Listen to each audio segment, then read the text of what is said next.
számítógépén, laptopján, akkor halkítsa le, hogy ne legyen visszhang az előadás során, illetve hogyha bármilyen kérdés van, akkor nyugodtan írják be a chatbe, a csevegés menüpontban felül. A webinár közben ellenőrizzük a kérdéseket, igyekszünk megválaszolni. Ha valamire nem sikerül rögtön választ adnunk, akkor e-mailben ki fogjuk küldeni a választ, illetve a webinár után minden résztvevő meg fogja kapni e-mailben a prezentációt is, úgyhogy nem szükséges menet közben jegyzetelniük. És akkor Bocsánat, át is... annyival Igen? kiegészíteném, hogy mindenkinek le van némítva a mikrofonja, tehát nem tudnak Jó. hozzászólni, viszont hogy chatben tudnak írni. Viszont én azt javasolnám, hogy a chates kérdéseket inkább az előadás végére Uh-huh. tartogassák a részvevők, mert lehet, hogy lesz olyan információ, ami menet közben elhangzik, és akkor Jó, így okafogyottá válik a kérdés. rendben. Akkor én át is adom Viktornak a szót, aki az előadás első felében el fogja mondani, hogy jelenleg milyen otthonfelújítási pályázatok vannak. A második részben pedig én fogok majd pár szót szólni arról, hogy a mi részünkről milyen műszaki kivitelezési szolgáltatásokat tudunk ajánlani a pályázatírás mellett. Úgyhogy át is adom neked a szót, Viktor. Köszönöm szépen. Én is szeretnék elnézést kérni a tegnapi malőrért. Higgyék el, hogy jobb pályázatírók vagyunk, mint IT szakemberek, úgyhogy remélem, hogy a mai napon zökkenőmentesen tudjuk lebonyolítani ezt a webinárt. Én két támogatásról fogok beszélni, otthonfelújítási támogatásról, ami elérhető a lakosság számára.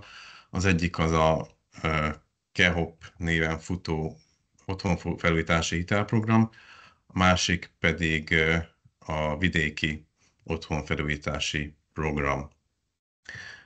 Elsőként a KEHOP-pal szeretném kezdeni. Ez 2025. január 20-ától elérhető, és 2027. március 30-ig tart. Ez egy uniós forrásból biztosított támogatási program, ami azért fontos megjegyezni, mert ez felülről zárt. Tehát van egy támogatási keret, ami, hogyha kimerül, akkor nem tudnak tovább folyósítani a kérelemre támogatást. Viszont jó hír, hogy még nagyon sok forrás van, tehát a keretnek kis részét kötötték még le az igénylők. Budapesten, illetve vidéken két külön számon fut, de mind a kettő KEHOP, úgyhogy én így fogok rá hivatkozni. Igazából a feltételek azok azonosak, csak a nyomtatványcsomagban van különbség. A legfontosabb ennél a támogatásnál az, hogy 30%-os energia megtakarítást kell elérni a korszerűsítés eredményeként. Ezt energetikus fogja igazolni, energetikai tanúsítványt állít ki a jelenlegi állapotról, majd pedig javaslatot tesz arra, hogy milyen tevékenységeket kell elvégezni ahhoz, hogy ez a legalább 30%-os energetikai hatékonysági növekedés bekövetkezzen. Ki nyújthat be kérelmet? A nagykorú magyar állampolgár, aki rendelkezik adóazonosító jellel, uniós állampolgárok is benyújthatják, hogyha legalább egy éve lakcímkártyával igazoltan Magyarországon tartózkodnak. Fontos, hogy tulajdoni hányaddal vagy haszonélvezeti joggal kell rendelkezni az ingatlanban. Folyamatban lévő ingatlanvásárlás esetén pedig elegendő, hogyha a tulajdon jogbejegyzés a széljegyre kerül. Az igénylő nem szerepelhet az adós listán, az adóstárs sem, ugye házastársat kötelező bevonni adóskársként a hitelprogramba, nem lehet minimálbért meghaladó köztartozása az igénylőnek, vagy közüzemi díjtartozása, illetve mivel egy hitelbírálaton megy keresztül, meg kell felelni a hitelhez nyújtató szabályoknak. És lássuk, hogy milyen ingatlanra vehető fel. Ugye 2007 január 1 előtt épített és használatba vételi engedéllyel rendelkező ingatlanokat lehet bevonni ebbe a programba. Fő családi házakra van kihegyezve ez a támogatási lehetőség, de ez lehet sorház vagy ikerház is, vagy akár osztatlan közös tulajdon is. Viszont ebben az esetben fontos, hogy használati megállapodással rendelkezzenek a tulajdonosok. Ugye fontos, hogy lakáscélú ingatlan legyen ez, és magánszemély tulajdonában álljon, de lehet vállalkozás székhelye, azonban tényleges vállalkozási tevékenységet azt nem lehet az ingatlanban folytatni. Amennyiben a ingatlan falazata vályog vagy könnyű szerkezetes, akkor pedig statikai szakvéleményt is kell kérni, hogy az energetikus által javasolt munkálatok elvégezhetőek az ingatlanon. Ugye életvitelszerűen lakott ingatlannak kell lenni, ezt lakcímkártyával kell igazolni, viszont jó hír, hogy április 15-től egy könnyítés történt ebben a programba, ami azt jelenti, hogy elegendő a kérelem benyújtását megelőzően bejelentkezni az ingatlanba. Így aki most tervezi, vagy most vesz házat, az is tud pályázni ezen a programon. Ugye a korábbi feltétel az volt, hogy a felhívás megjelenését megelőzően már be kellett jelentkezni az ingatlanba.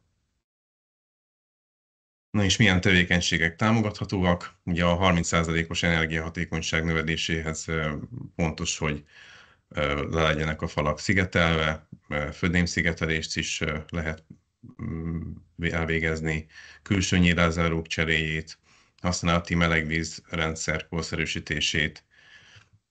Ez a két utóbbi önállóan nem elegendő a 30%-hoz, tehát mindenképpen még valamilyen szigeteléssel ki kell egészíteni.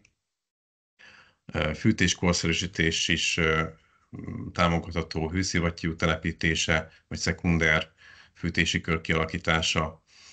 Gázkazáncsere viszont már ebben a programban nem támogatható. Viszont bizonyos előkészítési költségeket is el lehet számolni, mondjuk a tervezői költségét, a statikusnak a díját, ezt 450 000 forintig elszámolhatjuk a programban, 45 000 forintig az energetikai tanúsítványt is el lehet számolni, illetve maximum 300 000 forintig a helyreállítással kapcsolatos költségek is elszámolhatóak. És akkor nézzük, hogy is néznek ki ez a hitelprogram. Most arról fogok beszélni, hogy aki ki akarja maxolni, annak milyen feltételeknek kell megfelelni, illetve hogy kell az arányokat megtartani. 3 millió forint visszanemtérítendő támogatás, 3 millió forint kamatmentes hitel társul ehhez, és ennek a heted része az 1 millió forint kell, hogy legyen az önrész. Ugye gondolkodhatunk, hogy mondhatjuk azt, hogy milyen támogatás ez, hogyha hitelt kell hozzá felvenni, de hogyha belegondolunk abba, hogy ez egy 0%-os kamatmentes hitel, aminek a futamideje akár 12 év is lehet, 15-20 000 forintjával az igazából ajándék. Úgyhogy az uniós támogatáspolitika is egyetért ezzel, hogy ez a támogatott hitel, illetve a 0%-os kamatmentes hitel az ugyanolyan támogatásnak minősül. Nem jelent kockázatot, hiszen nem kell jelzálogot tenni a házra, sőt, aki úgy dönt, hogy nem maxolja ki a futamidőt, hanem a felújítás végeztével egyből visszafizeti, az is megteheti díjmentesen, tehát nem semmilyen pluszköltséggel nem jár. A kölcsönkérelmet azt MFB plusz pontokon lehet beadni. Ez az OTP, az MBH és a Granite Bank bizonyos fiókjait jelenti. A hitelbírálatra a hiánytalan kérelem benyújtását követően 70 nap áll rendelkezésre a bank részére. Ezután egy közjegyzői okiratba foglalt szerződéskötés történik, a folyósításra pedig 2 év áll rendelkezésre. A leírások utófinanszírozással vagy szállítói finanszírozással történhetnek az önerő felhasználását követően. Utóbbi eset azt jelenti, hogy közvetlenül a kivitelezőnek folyósítják az elszámolt összeget. Fontos megjegyezni, hogy más otthonfelújítási uniós programban, aki már részt vett, mondjuk RRF-ről beszélek ebben az esetben, ugyanarra az ingatlanra ebben a programban már nem tud pályázni. És akkor most áttérnék a vidéki otthonfelújítási programban. Ez annyiban is különbözik a KEOP-tól, hogy ez hazai forrásból finanszírozott, egy felülről nyitott utófinanszírozott támogatási forma. Itt 2025. január 1-től keletkezett számlákat lehet elszámolni, amiket legkésőbb 2026. június 30-ig is ki fognak fizetni. Az igénylőknek legalább 1 éves folyamatos TB jogviszonnyal kell rendelkezniük, vérszerinti vagy örökbefogadott 25 év alatti gyermeknek kell lenniük, illetve várandóság esetén a magzat 12. hetétől követően is pályázhatnak a szülők. Kiterjesztették a nyugdíjasokra is ezt a programot, öregségi nyugdíjas vagy özvegyi, illetve nyugdíjkorhatár betöltését követően rokkantsági ellátásban vagy rehabilitációs ellátásban részesülők is igényelhetnek támogatást. És nézzük meg, hogy milyen típusú ingatlanokra kérhető a támogatás. Csak olyan ingatlanra kérhető, ami lakásként vagy lakóházként szerepel az ingatlan nyilvántartásban. 5000 fő alatti településen van, és ami fontosabb, hogy rajta van a kormányrendeletben lévő település listán. Élethitelszerűen ott kell tartózkodni az ingatlanban, sőt vállalnia kell az igénylőnek, hogy a kifizetést követően még 5 évig élethitelszerűen ott tartózkodik. Minimum 50%-os tulajdoni hányadot kell elérni a felvételni kívánt ingatlanban, illetve gyermeknek is ott kell laknia bejelentetten. Itt a támogatható tevékenységek köre sokkal szélesebb, mint a KEOP esetében, az ott felsoroltakon felül lehet tetőcserét eszközölni, külső-belső festést, napelemes rendszert telepíteni, klímát telepíteni, fűtést korszerűsíteni, úgyhogy igazából szinte mindenre felhasználható, hogyha az adott időszakban, tehát 2025. január 1 és 2026. júniusa között rendelkeznek számlával az igénylők. A felújítási költségeknek az 50%-a számolható el. Itt is a kimaxolt összegről szeretnék beszélni. Tehát, hogyha van egy 6 millió forintos felújítási összeg, amit számlával tudnak igazolni, akkor 3 millió forintot lehet igényelni. Viszont nem mindegy, hogy ennek a 6 millió forintnak, illetve a 3 millió forintnak milyen az összetétele az anyagköltség, illetve a munkadíj tekintetében. Ugye 6 millió forintból legalább 1,5 millió forintnak vagy anyagköltségnek, vagy munkadíjnak kell lenni ahhoz, hogy a 3 millió forintot le lehessen hívni, és ezt az 50-50%-os arányt folyamatosan tartani kell. Tehát ha mondjuk 4 millió forint volt a felújítás, akkor 2 millió forintot lehet elszámolni, és akkor ebből legalább 1 millió forintnak kell lenni a munkadíjnak, illetve így 1 millió forint lehet az anyagköltség. De mindig a kisebb összeg felé billen a mérleg nyelve, tehát ha egy 500 000 forintos a anyagköltség, akkor csak 500 000 forintos munkadíjat lehet még elszámolni. Így gyakorlatban ezt elmondtam, hogy néz ki. Február 1-től igénybe vehető még ez a támogatás, az egy kamattámogatott hitel. Ez abban különbözik a KEOP-tól, hogy itt jelzálogot kell az ingatlanra tenni, és a piaci hitelnek a 3%-át támogatja az állam. Ez nem kötelező, ezt opcionálisan lehet igénybe venni. Maximum 6 millió forintot lehet igényelni, és maximum 10 év a futamidő.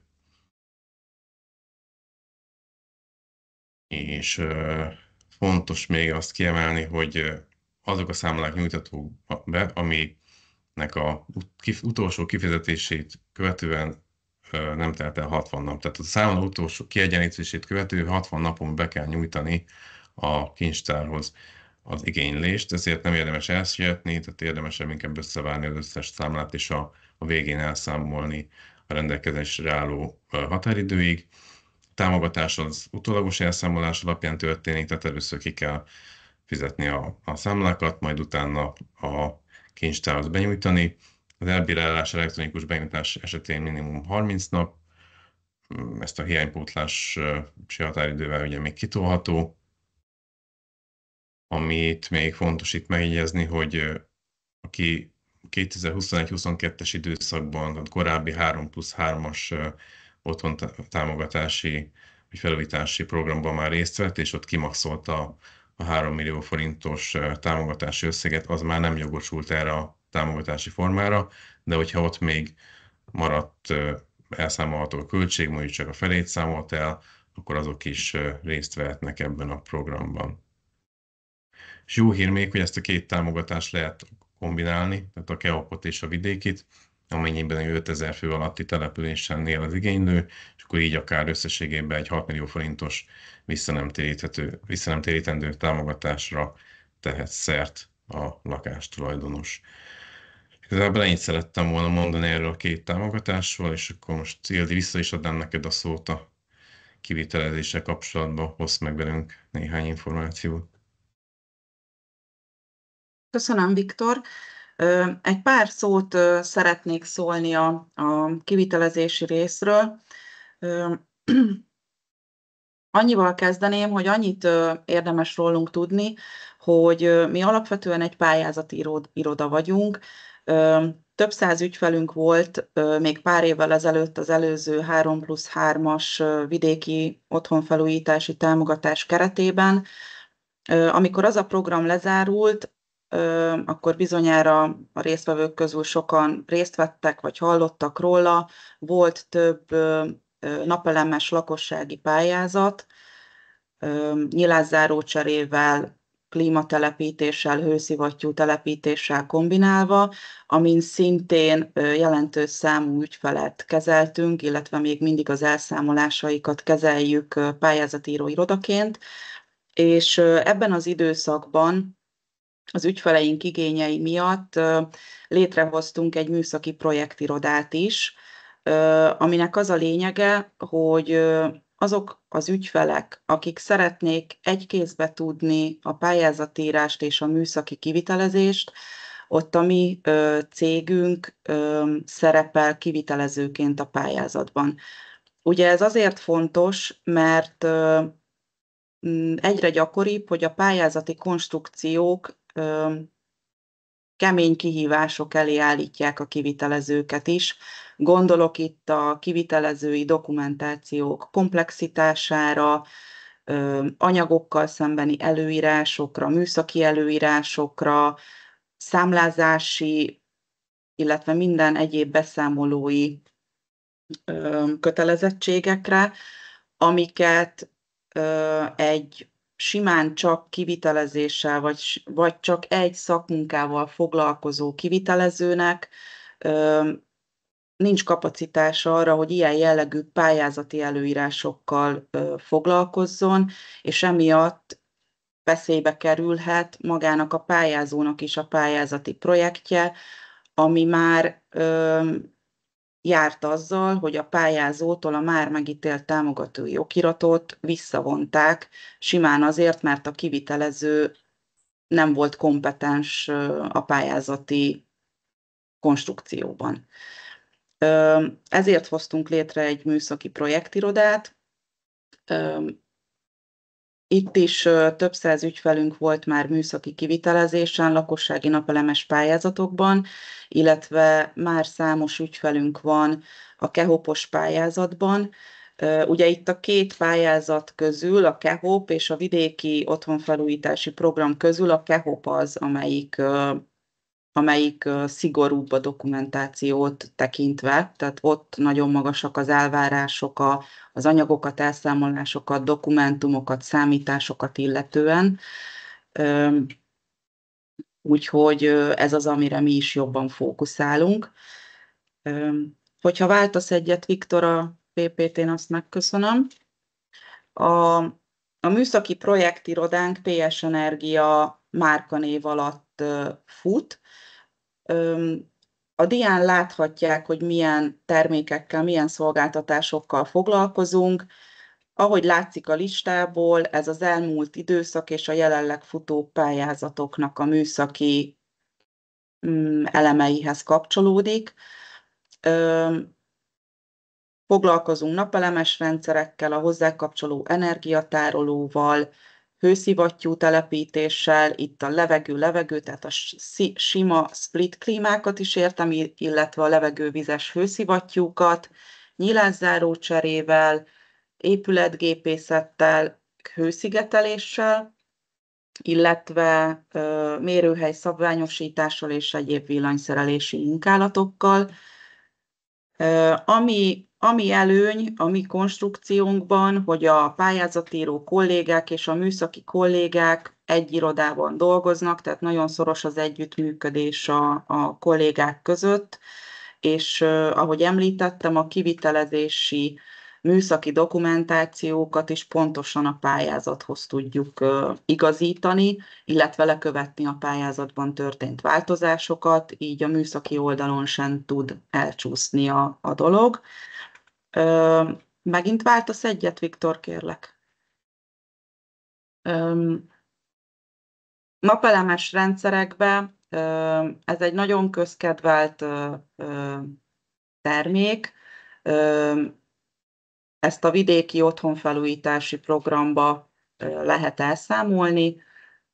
Van kis csomagunk, amihez nincs energiatároló, egy 5 kW-os napelemes rendszer, a közepes csomagunk szintén egy 5 kW-os rendszer, viszont tartozik hozzá egy 10 kW-os energiatároló is, tehát ott már jól el lehet érni egy bizonyos energiafelhasználási függetlenséget, illetve a nagy csomagunk az már egy 10 kW-os napelemes rendszer hozzátartozó energiatárolóval, és akkor mutatok is egy példát, egy diaváltást kérek szépen.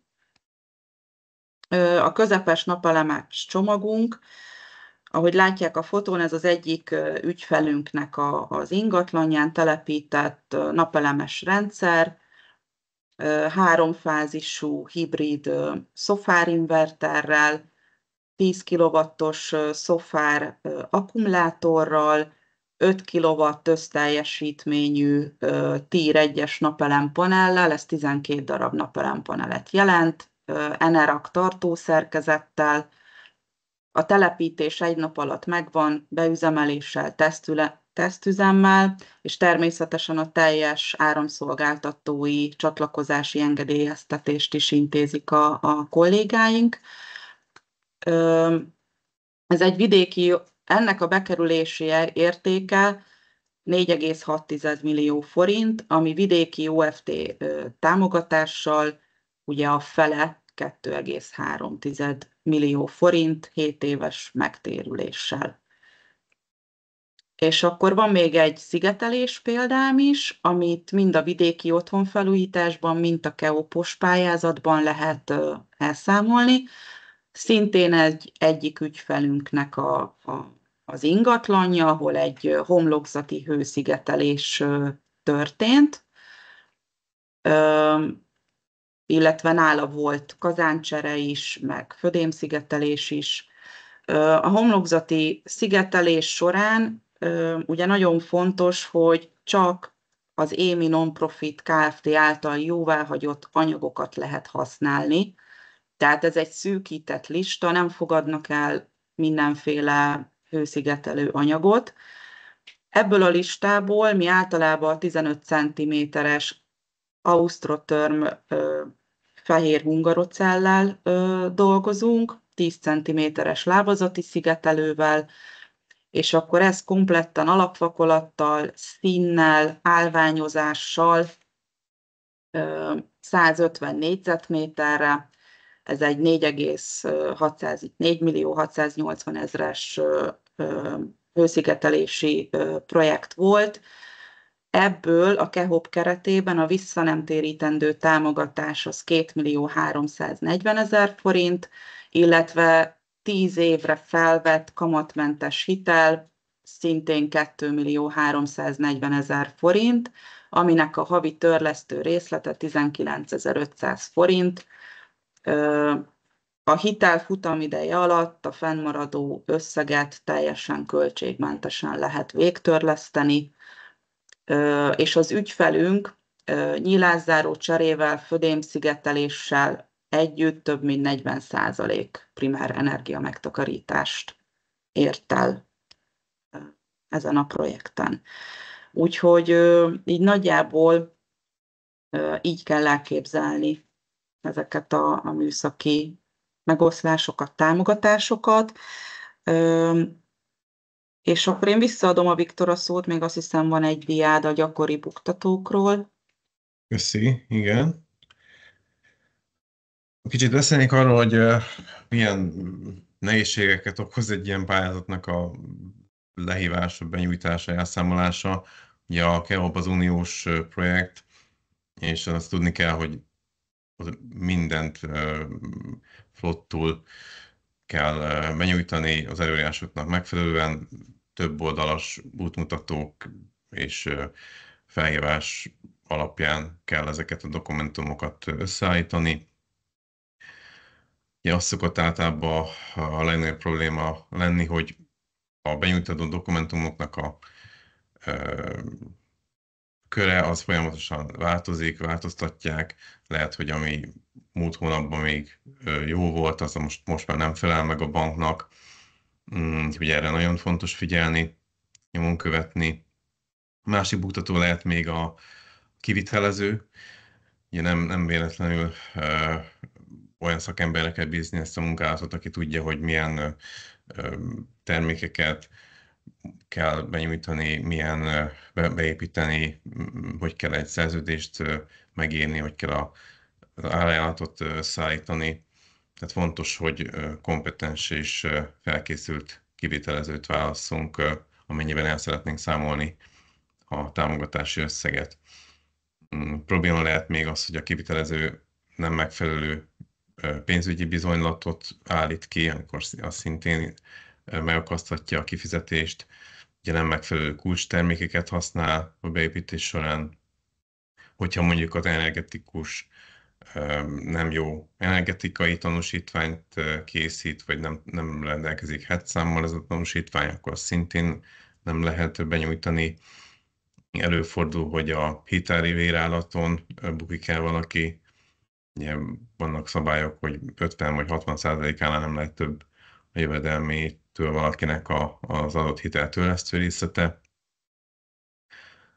Ugye ajánlatok, szerződések nincsenek összhangban, ez gyakori hiba, vagy mondjuk több szerződésben szerződik le a kivitelező az adott felújításra. Vegyes falazatnál problémák lehetnek statikai vonalon, hogyha az ingatlan nem felel meg a felújítás során elért, vagy elérni kívánt állapotnak, illetve hogyha valaki elkezdi gyűjtögetni több 10 darab dokumentumot, amivel igazolni kell majd a jogosultságát, akkor előfordulhat, hogy van olyan, ami már lejárt, van, amikor 30 napnál nem régebbit kell benyújtani, tehát ezekre mind-mind-mind figyelni kell, és ezért fontos, hogy a rockbuktató elküldetése miatt felkészült és tapasztalat szakemberek segítségét érdemes kérni. Jó, és a végére, hogy ígértük, készültünk önöknek egy meglepetéssel, ami pedig az lenne, hogy aki ma este 8-ig kért tőlünk ajánlatot valamelyik otthonfelejtési programban, az kap 100 000 forintos kedvezményt, amit napelemes rendszer telepítésére vagy szigetelés kivitelezésére tud majd felhasználni. Tehát amennyiben pályázatírásra és kivitelezésre is leszerződnek velünk. Csak itt mutatnám az elérhetőségünket, hogy hol tudnak majd esetleg ajánlatot kérni, de majd a chatbe be is írjuk a linket, ahol ezt megtehetik. És igazából ennyit szerettünk volna a mai napra szánni önöknek, és hogyha amennyiben van kérdésük, akkor arra szívesen válaszolunk, hogyha a chatbe felteszik nekünk.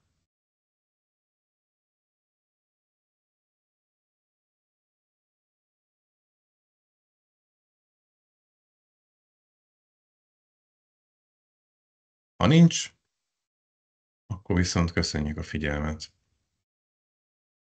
Ha van.